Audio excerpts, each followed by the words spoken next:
Gamapani pamapani ni pama gama gama marisa ni sarisa ni sapama gamapani pama gamapani sare re re re re re re.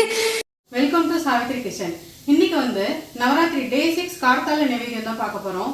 என்னன்னு பார்த்தேன்னா செவ்வாய்க்கிழமைனால அவல் பாயசம் பண்ணலாம்னு இருக்கேன். அது எப்படி பண்ணலாம், அதுக்கு என்னெல்லாம் இன்கிரிடியன்ட்ஸ் தேவைங்கிறத பார்க்கலாம் வாங்க. நான் அவல்ல ஒரு 3 தடவை அலசிட்டு தண்ணியை வடி கட்டிட்டு அப்படியே ஒரு 10 நிமிஷம் ஊற வச்சுருக்கேன். இந்த மாதிரி நல்லா பொதன்னு ஊறி இருக்கும்.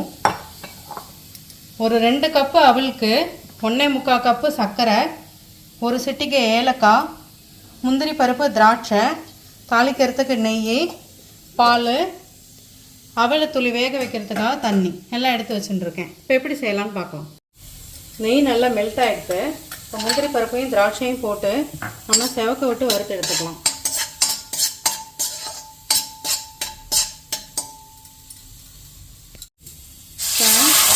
ஒரு சொம்பு தண்ணி இதில் ஆட் பண்ணிடலாம்.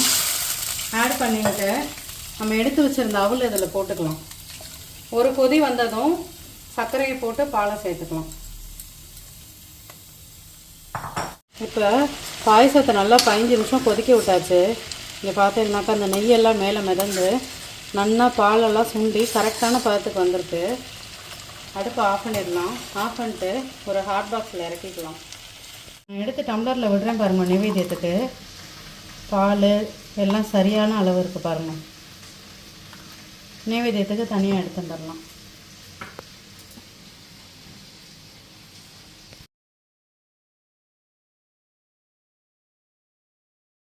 Welcome to Savitri kitchen. இன்னைக்கு நவராத்திரி டே 6 ஈவினிங்கான வீடியோ தான் பார்க்க போகிறோம். இன்னைக்கு ஈவினிங் மொச்சக்கொட்டை சுண்டல் பண்ண போகிறேன். அதை எப்படி செய்யலாம், அதுக்கு என்னெல்லாம் இன்கிரிடியன்ட்ஸ் தேவை பார்க்கலாம் வாங்க. நான் மொச்சையை ஒரு 5 மணி நேரம் ஊற வச்சுட்டு குக்கரில் உப்பு போட்டு நல்லா ஒரு 5 விசில் வாங்கி எடுத்து வச்சுட்டுருக்கேன். தேங்காய் துருவி வச்சுருக்கேன். ஒரு சிட்டிகை பெருங்காயம், கடுகு, உளுத்தம்பருப்பு, ஆற்றுல இட்லி மிளகா அப்படி இருக்குமோன்னா அது, கருவேப்பிலை, கொத்தமல்லி, எண்ணெய், இவ்வளோ தான் இதுக்கு தேவை. எப்படி செய்யலாம் பார்க்கலாம். கடுகையும் உளுத்தம்பருப்பையும் போட்டு பொரிய விட்டுக்கலாம்.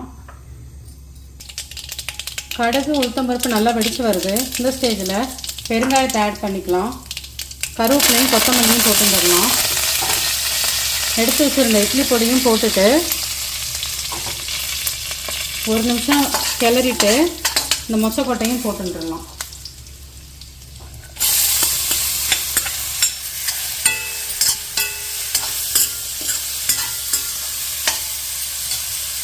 நம்ம எடுத்து வச்சுருந்த தேங்காயையும் போட்டு ஒரு கிளறுனா மொச்சக்கொட்டை சுண்டல் ரெடி.